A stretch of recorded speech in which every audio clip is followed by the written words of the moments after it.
कविता नौ रस, कविता नौ 10 रस व्यंजन है, कविता नौ 10 रस रंजन है, कविता में 56 व्यंजन है।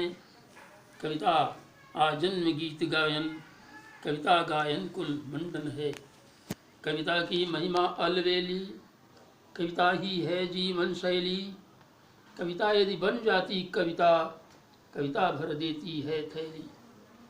कविता गंगा की धारा है, कविता का उद्गम न्यारा है। यह गंगा यमुना सरस्वती का पावन संगम प्यारा है। कविता का स्वर भी गुमनामी, कविता का स्वर भी गुमनामी, कविता का स्वर राजम्बामी, कविता का क्षेत्र सर्वव्यापी, कविता का लोक ओम नामी। कविता समाज का दर्पण है, कविता समाज का दर्पण है। कविता सौभाग्य निरूपण है, कविता सर्वस्व किंतु फिर भी कविता भी एक समर्पण है, कविता भी एक समर्पण है।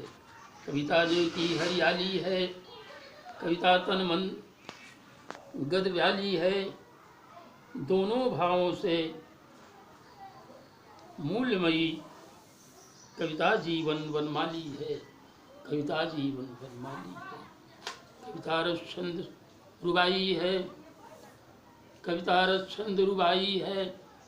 कविता दोहा चौपाई है, कविता आत्मा परमात्मा से मिलने की एक दवाई है, मिलने की एक दवाई है।